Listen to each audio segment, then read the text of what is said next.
सत्य वचन, अमर वचन, जीवित वचन, दिव्य वचन, सत्य वचन, अमर वचन, जीवित वचन। साई दा बामा बनी दा बामा बगरे सा निरे सा निरे सा निरे सा निरे सा। दिव्य वचन, सत्य वचन, अमर वचन, जीवित वचन, दिव्य वचन, दिव्य वचन।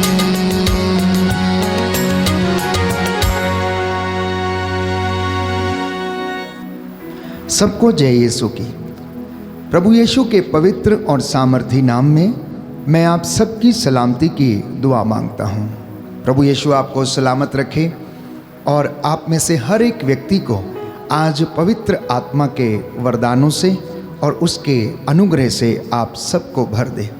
आप जितने भी लोग मुझे इस वक्त YouTube चैनल के माध्यम से सुन रहे हैं, परमेश्वर का वचन आप लोगों की ज़िंदगियों में 100 गुना फल लाए। प्रियजनों, बोलने वाला मैं नहीं परंतु ईश्वर का आत्मा है जो अपने दास के द्वारा बोलता है। बाइबल में पवित्र आत्मा के विषय में अनेक भविष्यवाणियाँ किए गई। इसमें सबसे प्रथम बाइबल हमें बताती है योएल के ग्रंथ अध्याय 3 पद संख्या 1 और उसके आगे, इसके बाद मैं सब शरीरधारियों पर अपना आत्मा उतारूंगा।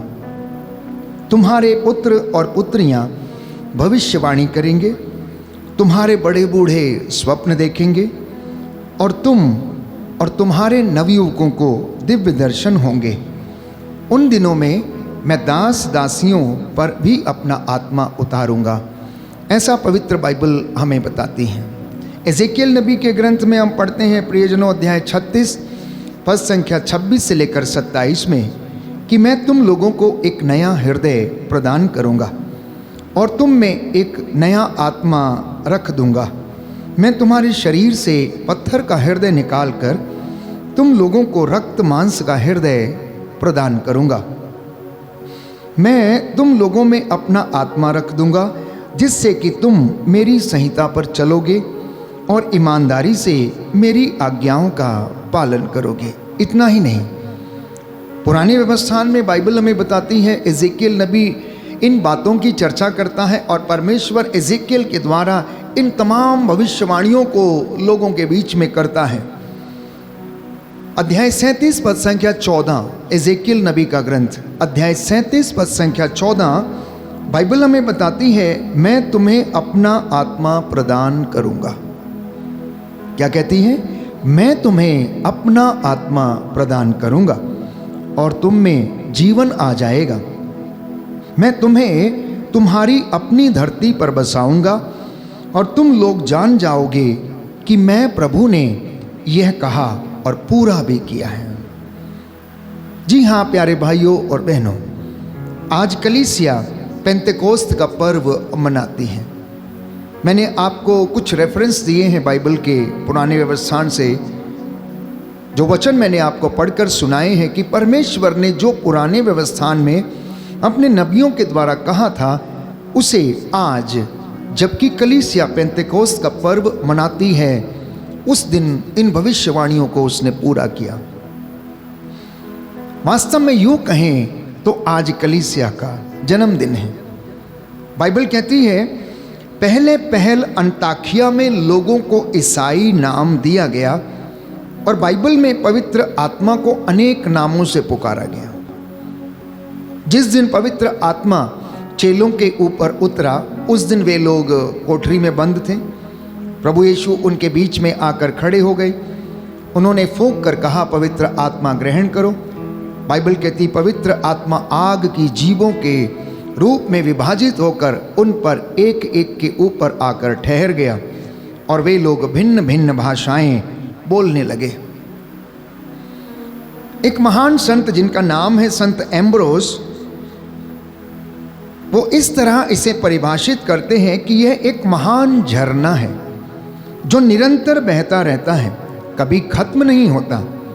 ना केवल झरना बल्कि एक ऐसी नदी जिससे ईश्वर की महिमा बहती रहती है, और वह नदी कभी सूखती नहीं है, और वो जिधर जिधर जाती है उधर उधर लोगों को शीतलता, उन्हें आनंद प्रदान करती है।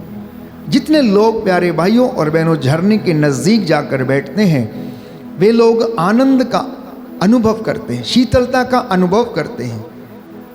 यदि आप झरने के पास बैठेंगे और झरना यदि बहता रहेगा तो उसकी जो फुहार है उसकी कुछ बूंदें आपके ऊपर पड़ती हैं, और जब हवा का झोंका चलता है तो वह आपको शीतलता प्रदान करती हैं। ठीक उसी तरह जब हम पवित्र आत्मा की उपस्थिति में रहते हैं, पवित्र तृत्व की उपस्थिति में रहते हैं, तो वही शीतलता, वही प्रेम, वही प्यार हम लोग भी अनुभव कर सकते हैं। आज कई लोग पवित्र आत्मा के सामर्थ्य को समझने में असमर्थ हैं, उसका इस्तेमाल नहीं कर पाते हैं, उस सामर्थ्य को अपने अंदर रख नहीं पाते हैं, क्योंकि पवित्रता का अभाव है। यदि मनुष्य के जीवन में पवित्रता नहीं है तो प्रियजनों, पवित्र आत्मा वहाँ पर ठहर नहीं सकता है। इसलिए परमेश्वर का वचन हमें बार बार याद दिलाता है कि जैसे मैं पवित्र हूँ वैसे तुम भी पवित्र बनो, तुम मेरे लिए पवित्र बनो। बाइबल बार बार हमें समझाती है। परमेश्वर का वचन लेवी ग्रंथ और अन्य ग्रंथों में हम पढ़ते हैं कि बार बार हमें समझाता है कि जैसे पिता पवित्र है वैसे तुम भी पवित्र बनो। जैसे यीशु ने कहा मेरा स्वर्गीय पिता पवित्र है, वैसे तुम भी पवित्र बनो। तो आज कलीसिया में प्यारे भाइयों और बहनों, बहुत से लोग पवित्र आत्मा के सामर्थ्य को अनुभव करने में असमर्थ हैं, क्योंकि उनकी जिंदगी में पवित्रता नहीं है। अब आप सोचते होंगे कि ये पवित्रता केवल शरीर तक सीमित है। नहीं, जब बात पवित्रता की आती है तो ये पवित्रता हमारे विचारों में, हमारे मन में, हमारी जुबान में, हमारी श्रवण शक्ति में, हमारे शरीर में, शरीर की इंद्रियों में, हमारी सोच विचार में और हमारी अंतर आत्मा में, इन सारे क्षेत्रों में पवित्रता का होना अनिवार्य है। यीशु मसीह इसलिए कहते हैं कि अगर तुमने किसी को बुरी नज़र से देख लिया तो तुमने अपने मन में उसके प्रति व्यभिचार कर लिया है। मतलब यहाँ तक कि अगर हमारी सोच भी अच्छी नहीं है तो हम अपवित्रता की श्रेणी में आ जाते हैं। तो बिना पवित्र आत्मा की सहायता से हम में से कोई भी व्यक्ति उपवास करने में असमर्थ रहेगा, प्रभु यीशु को मसीह कहने में असमर्थ रहेगा, उसको अपना उद्धारकर्ता मानने में असमर्थ रहेगा। क्योंकि बाइबल कहती जब तक पवित्र आत्मा तुम पर ना उतर आए, संत पौलुस कहता तुम में से कोई भी ये नहीं कह सकता कि ईसा ही प्रभु है। इतना ही नहीं, बाइबल हमें बताती है कि पुराने व्यवस्थान में ईश्वर ने पवित्र आत्मा के जरिए, जब वो अथाह गर्त पर अंधकार छाया रहता था और पवित्र आत्मा उस पर मंडराता रहता था और पवित्र आत्मा नबियों के साथ रहता था, उनको ले चलता था, उनको दिशा प्रदान करता था, उनको सिखाता था। इस तरीके से परमेश्वर अपने कामों को करता था। नई व्यवस्था में यीशु मसीह ने साक्षात रूप से लोगों के बीच में रहकर पवित्र आत्मा के सामर्थ्य से भरकर उन्होंने ईश्वर के राज्य के लिए कार्य किया। इतना ही नहीं, पवित्र आत्मा उनके द्वारा बोलता था, जैसा कि उन्होंने स्वयं प्यारे भाइयों और बहनों कहा कि पवित्र आत्मा मुझ पर छाया रहता है क्योंकि उसने मेरा अभिषेक किया है। उसने मुझे भेजा है कि मैं दरिद्रों को सुसमाचार सुनाऊं, दुखियों को ढारस बंधाऊं, बंदियों को छुटकारे का और कैदियों को मुक्ति का संदेश सुनाऊं। प्रभु के अनुग्रह का वर्ष और ईश्वर के प्रतिशोध का दिन मैं घोषित करूं, विलाप करने वालों को मैं सांत्वना दूं। ये स्वयं यीशु मसीह के विषय में भविष्यवाणी की गई थी नबी यशाया के ग्रंथ में, जिसको उन्होंने अपनी जिंदगी में इस धरती पर रहते रहते पूरा किया। प्यारे भाइयों और बहनों, याद कीजिए कि जब पाप में पकड़ी गई एक स्त्री को उनके सामने लाया जाता, उसके ऊपर पत्थर बरसाए जाते हैं। लोग उसको मारने पर उतारू थे। भीड़ की भीड़ उस स्त्री के पीछे पत्थर लेकर भाग रही थी ताकि वो उसे मार डाले, क्योंकि वो व्यभिचार में पकड़ी गई थी। वे लोग उसे यीशु के पास लेकर आते हैं और उनसे कहते हैं कि ये व्यभिचार में पकड़ी गई है, इसलिए मूसा की संहिता के अनुसार ऐसे लोगों को पत्थरों से मार देना चाहिए। जी हाँ प्यारे भाइयों और बहनों, जो भविष्यवाणी यीशु मसीह के विषय में नबी यशायाह ने की थी, यीशु मसीह ने अपने जीवन काल में इस दुनिया पर रहते रहते उसे पूरा किया। उन्होंने बंदियों को रिहा कराया, दुखियों को ढारस बंधाया, पापियों को क्षमा दी, मफलूसों को बहाल किया, बीमारों को चंगा किया और निराशा में डूबे हुए लोगों को उन्होंने सांत्वना दी। पाप में पकड़ी गई स्त्री की उन्होंने रक्षा की। और जब शिमोन के घर में वो भोजन पर बैठे हुए थे, वहाँ एक स्त्री जिसका पूरा जीवन पाप में बीता था, जब उसने यीशु मसीह के चरणों को अपने आंसुओं से धोया, केशों से पोंछा, तो प्रियजनों उन्होंने उसे क्षमा कर दिया। इतना ही नहीं, पवित्र आत्मा प्यारे भाइयों और बहनों यीशु मसीह में कार्यरत था। और जब यीशु मसीह इस दुनिया से चले जाने की बात करते हैं, जब वो अपने चेलों को इस विषय में समझाते हैं, जब वो उनसे विदा ले रहे होते हैं, तो वो उन्हें समझाते हैं कि मैं अपना सहायक, अपना आत्मा तुम पर भेजूंगा और जब वो तुम पर उतरेगा तो सब कुछ तुम्हें समझा देगा। तुम सत्य को जानोगे और सत्य तुम्हें स्वतंत्र कर देगा। तो आज माता कलीसिया पेंतेकोस्त का पर्व मनाती है। पेंतेकोस्त का शाब्दिक अर्थ है 50वां दिन। पुरानी व्यवस्था में यह नई फसल का त्यौहार था, अर्थात फसल की कटाई के विषय में हम पढ़ते हैं। बाइबल हमें बताती है, विधि विवरण ग्रंथ अध्याय 16 पद संख्या 9 में हम पढ़ते हैं। मैं इस वचन को आपके साथ पढ़ना चाहूँगा। पवित्र बाइबल हमें बताती है, विधि विवरण ग्रंथ अध्याय 16 पद संख्या 9 और उससे आगे, 7 सप्ताह गिनोगे। जिस दिन तुम पकी हुई फसल काटने के लिए अपनी हंसियां उठाओगे, उसी दिन से 7 गिनोगे। इसके बाद तुम प्रभु अपने ईश्वर के आदर में सप्ताहों का पर्व मनाओगे और प्रभु अपने ईश्वर से प्राप्त आशीर्वाद के अनुपात में स्वेच्छा से चढ़ावा अर्पित करोगे। तुम उस स्थान पर आनंद मनाओगे जिसे प्रभु तुम्हारा ईश्वर अपना नाम स्थापित करने के लिए चुनेगा। तुम्हारे पुत्र पुत्रियां, तुम्हारे दास दासियां, तुम्हारे नगर में रहने वाले लेवी, तुम्हारे बीच रहने वाले प्रवासी, अनाथ और विधवाएं भी तुम्हारे साथ प्रभु अपने ईश्वर के सामने आनंद मनाएंगे। याद रखो कि तुम मिस्र में दास थे। तुम इन नियमों का विधिवत पालन करोगे।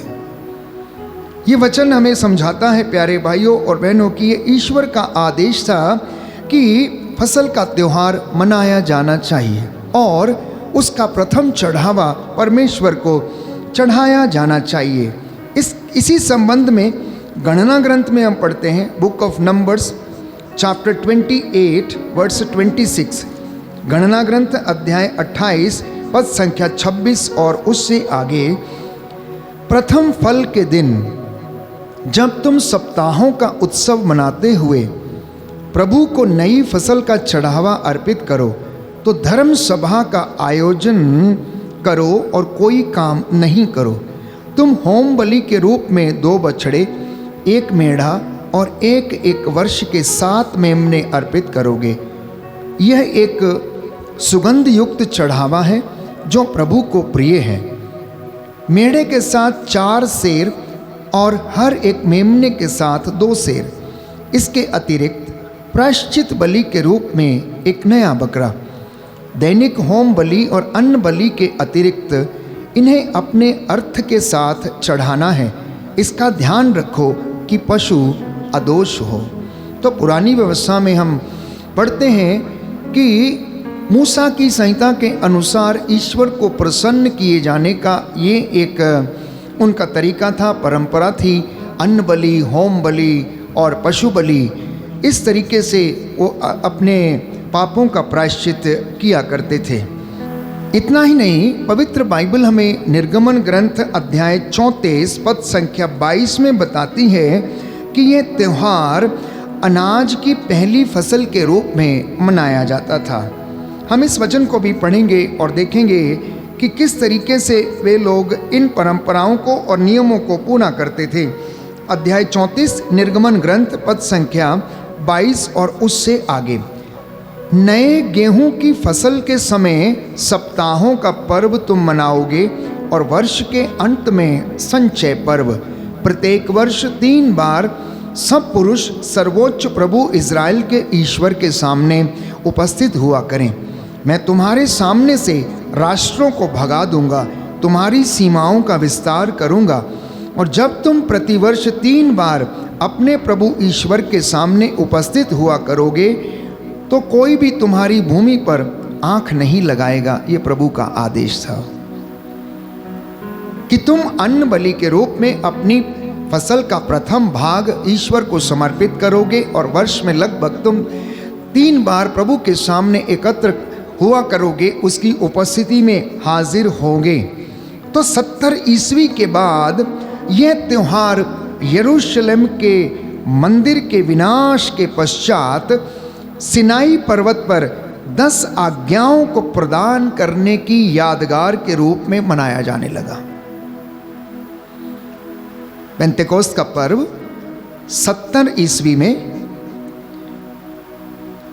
यरूशलेम मंदिर के विनाश के पश्चात सिनाई पर्वत पर 10 आज्ञाओं को प्रदान करने की यादगार के रूप में यह पर्व मनाया जाने लगा।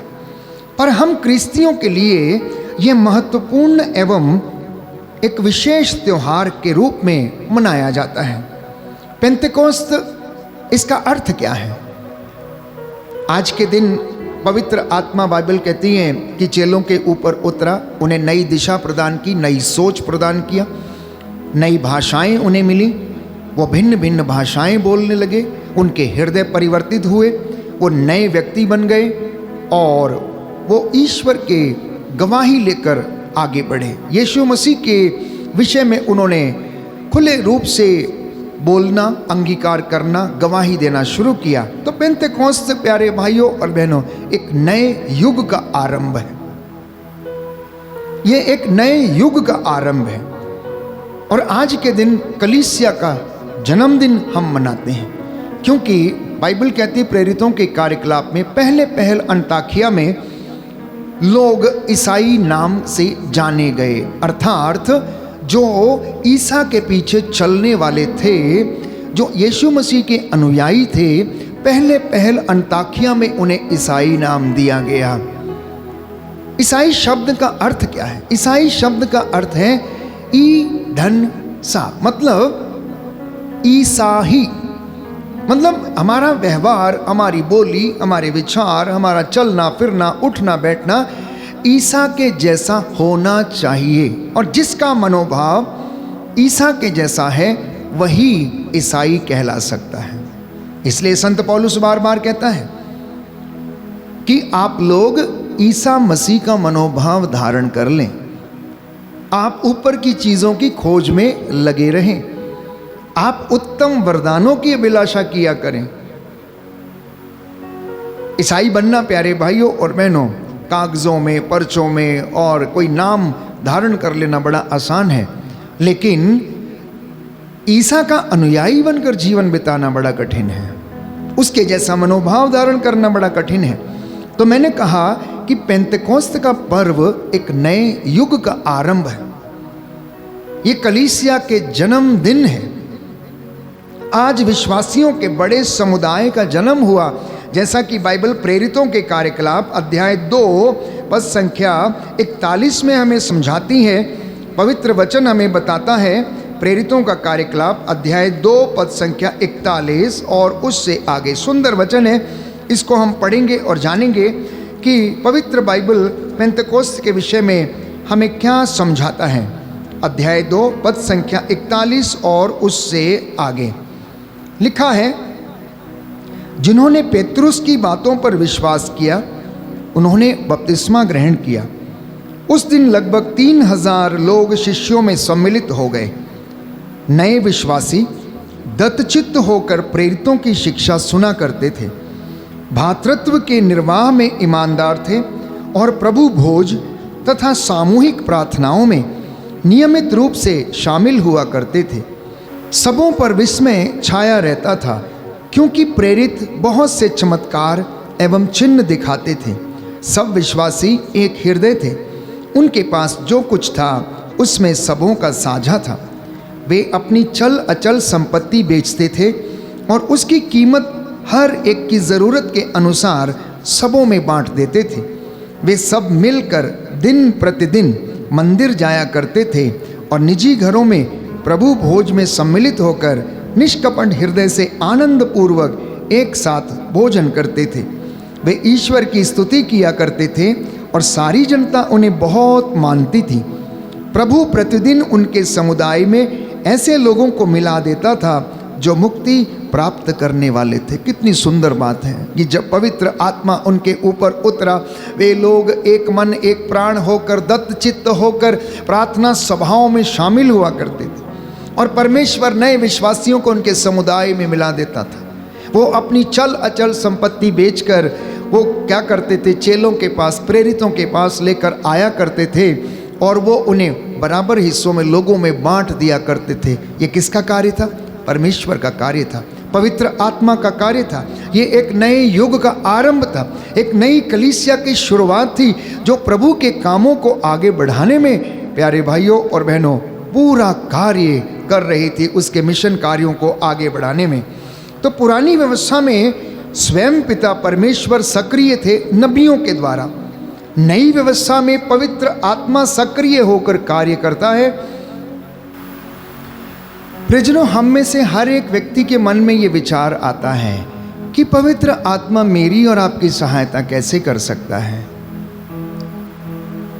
इस विषय को समझाने के लिए संत पौलुस रोमियो को लिखते हुए अध्याय 8 पद संख्या 26 में हमें समझाता है।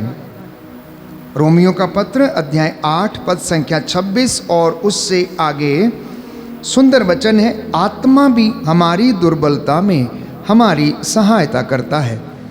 हम यह नहीं जानते कि हमें कैसे प्रार्थना करनी चाहिए, किंतु हमारी अस्पष्ट आहों द्वारा आत्मा स्वयं हमारे लिए विनती करता है। ईश्वर हमारे हृदय का रहस्य जानता है, वह समझता है कि आत्मा क्या कहता है, क्योंकि आत्मा ईश्वर के इच्छा अनुसार संतों के लिए विनती करता है।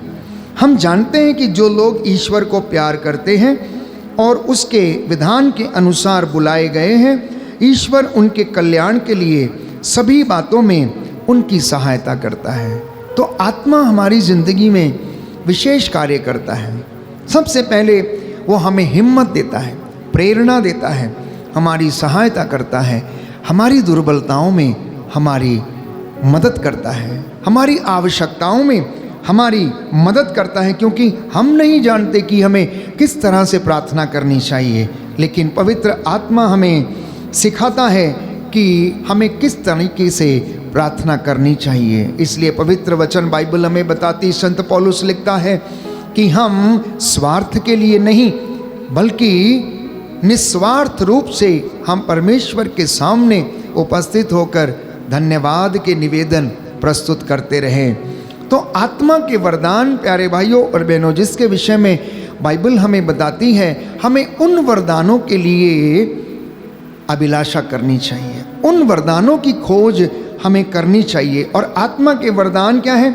बाइबल इसके विषय में हमें समझाती है।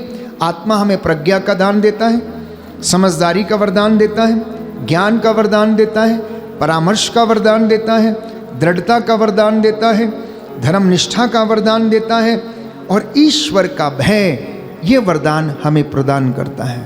इतना ही नहीं, हमें दिशा प्रदान करता है, वो हमें ले चलता है और तमाम कार्यों में, हमारी आवश्यकताओं में हमारी सहायता करता है। और जब ये वरदान हमारी ज़िंदगी में विकसित होने लगते हैं प्यारे भाइयों और बहनों, तो ये फल उत्पन्न करने लगते हैं। यदि आप अपनी ज़िंदगी में आत्मा के वरदानों के फलों को पहचानना चाहते हैं तो आपको अपनी ज़िंदगी के किताब के पन्नों को पलट कर देखना चाहिए कि वास्तव में ये वरदान फलवंत हुए हैं या नहीं। आत्मा के फल जिसके विषय में बाइबल हमें समझाती है कुछ इस प्रकार हैं। आत्मा का फल प्रेम, आनंद, शांति, धैर्य, दयालुता, भलाई, उदारता, सौम्यता, वफादारी, आत्मसंयम, चैस्टिटी अर्थात पवित्रता और विनयशीलता। यदि इनमें से एक भी वरदान आपकी ज़िंदगी में फलवंत हुआ है या हो रहा है तो आप समझना कि पवित्र आत्मा आपकी ज़िंदगी में काम कर रहा है। वो व्यक्ति जिसमें प्रेम नहीं है उसमें पवित्र आत्मा का वरदान कार्यरत नहीं है।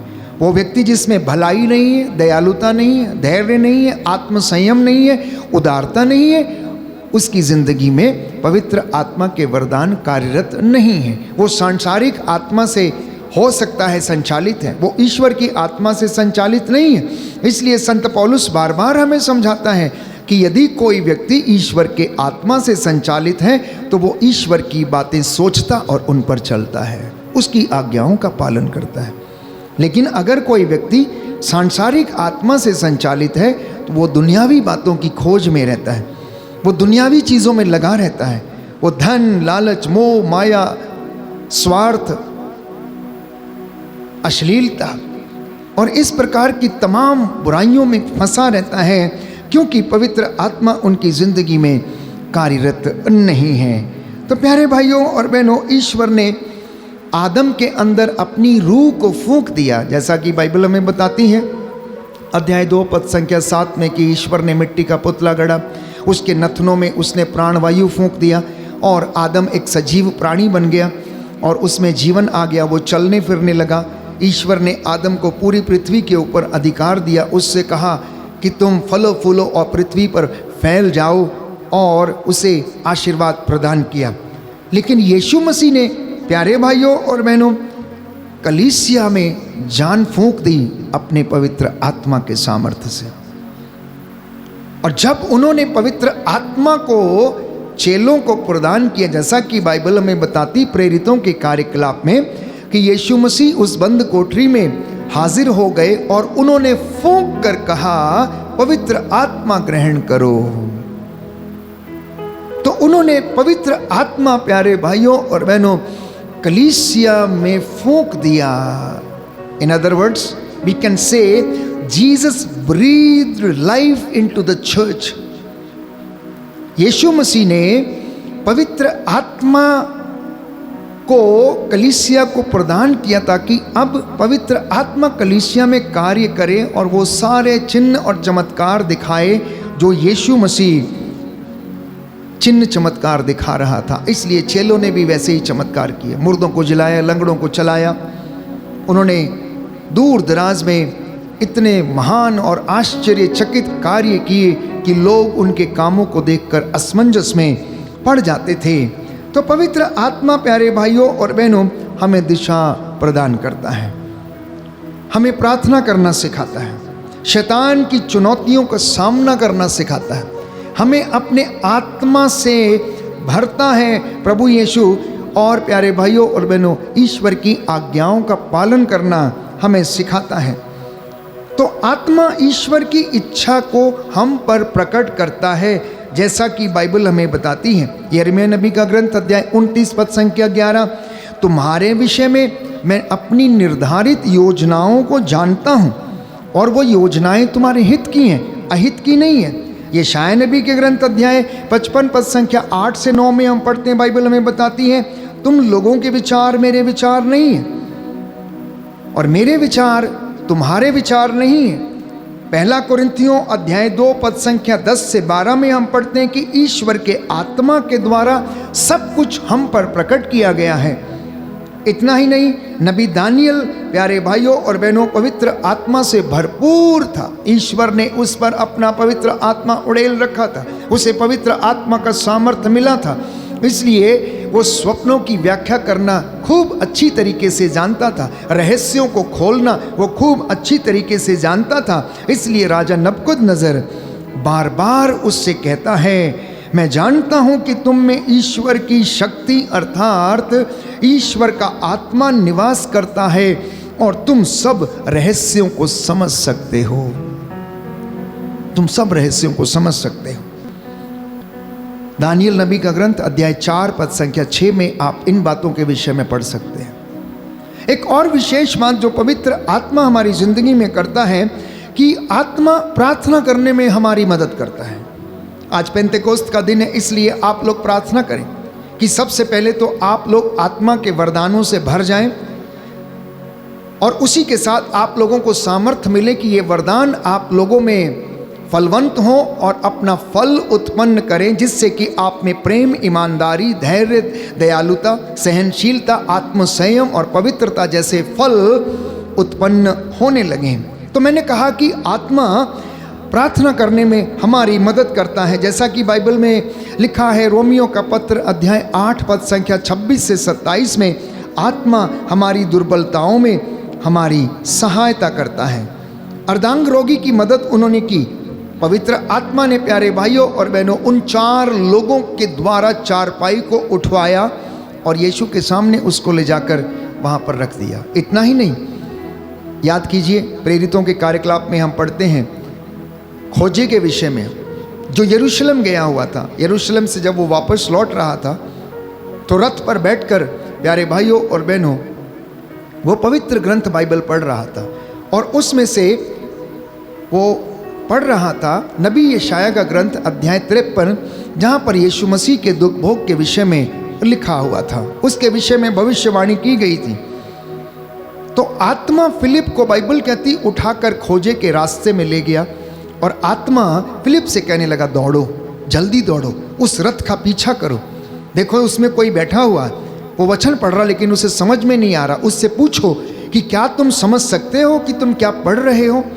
फिलिप ने खोजे से पूछा, भाई क्या तुम जो पढ़ रहे हो उसे समझ सकते हो या क्या तुम्हें ये सब समझ में आ रहा है। उसने कहा, जब तक कोई मुझे ना समझाए मैं कैसे समझ सकता हूँ। और उसके आग्रह पर फिलिप रथ पर बैठ गया और उसने पूरी व्याख्या करते हुए उस वचन का अर्थ उसे समझाया। वो किस संदर्भ में लिखा गया है, किसके विषय में लिखा गया है, खोजे को फिलिप ने सब कुछ समझाया। कुछ दूर चलने के बाद रास्ते में उन्हें तालाब दिखाई दिया और खोजे ने फिलिप से कहा कि देखो जलाशय निकट है, मेरे बपतिस्मा में किस बात की बाधा है या किस बात की कमी है। मैं स्वीकार करता हूँ, मैं अंगीकार करता हूँ कि मैंने जो पढ़ा, मैंने जो सुना है, मैं उसमें विश्वास करता हूँ। और प्यारे भाइयों और बहनों, फिलिप उसे जलाशय में बपतिस्मा देता है और पवित्र आत्मा बाइबल कहते फिलिप को फिर से उठाकर उसके उसी रास्ते पर उसे छोड़ देता है जिस रास्ते पर फिलिप वचन सुनाने के लिए दूसरे शहर जा रहा था। तो आत्मा हमारी दुर्बलताओं में हमारी सहायता करता है, हमारी मदद करता है। अफेसियों के पत्र अध्याय 6 पद संख्या 18 में हम पढ़ते हैं कि आप लोग हर समय आत्मा में सब प्रकार के निवेदन करते रहें। आप लोग हर समय पवित्र आत्मा में सब प्रकार के निवेदन आप लोग करते रहें। एक और विशेष कार्य जो पवित्र आत्मा हमारी जिंदगी में करता है कि पवित्र आत्मा हमें बोलने में मदद करता है। मार्कुस के सुसमाचार अध्याय 13 पद संख्या 11 में हम पढ़ते हैं, यीशु ने कहा, जब वे तुम्हें अदालत के हवाले कर देंगे तो चिंता मत करना, तुम्हें शब्द दिए जाएंगे, तुम्हें बताया जाएगा कि तुम्हें क्या बोलना है। पवित्र आत्मा तुम्हें समझाएगा, जब वो तुम पर उतरेगा तुम्हें स्वतंत्र करेगा, आज़ाद करेगा, तुम्हें वचन दिए जाएंगे। प्रेरितों के कार्यकलाप अध्याय 2 पद संख्या 4 में लिखा है कि वे सब आत्मा से परिपूर्ण होकर भिन्न भिन्न भाषाएं बोलने लगे। अर्थात जब पवित्र आत्मा हम पर उतरता है तो हमें भिन्न भिन्न भाषाएं बोलने का वरदान देता है।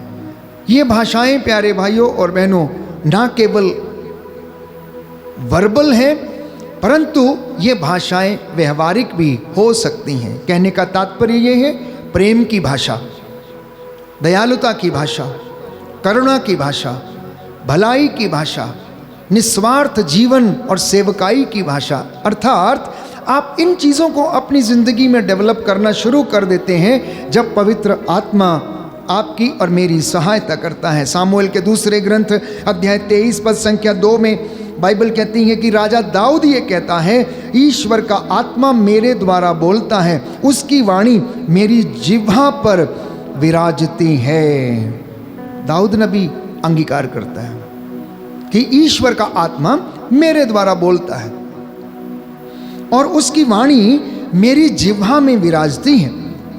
इसी के साथ आत्मा एक और विशेष कार्य हमारी जिंदगियों में करता है और वो है कि वो हमें दिशा प्रदान करता है।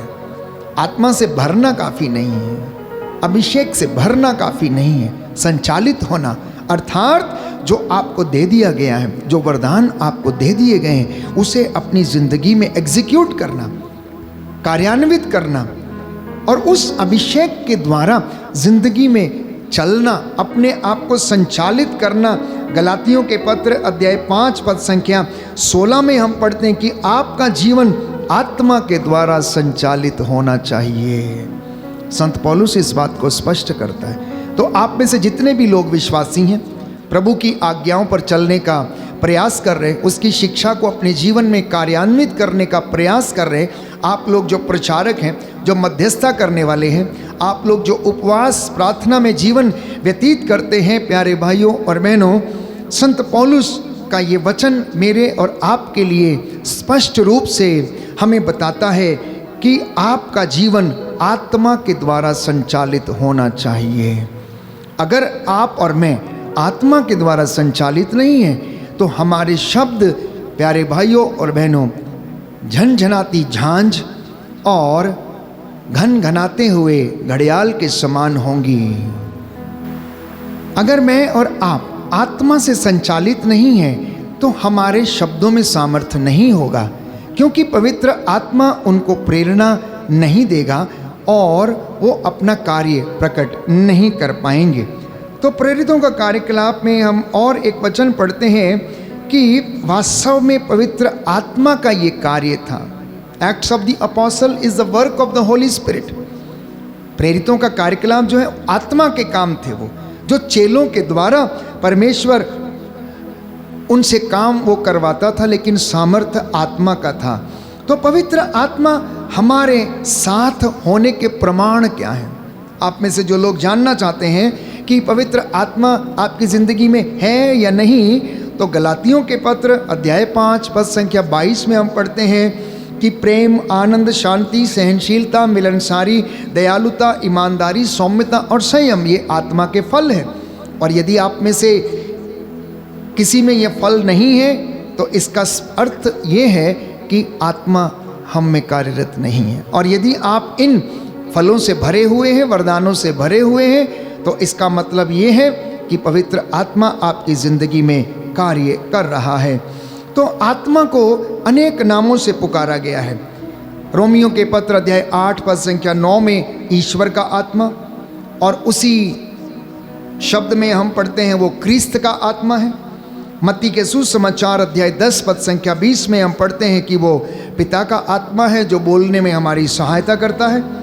योहन के सुसमाचार अध्याय 14 पद संख्या 17 में हम पढ़ते हैं कि वो सत्य का आत्मा है।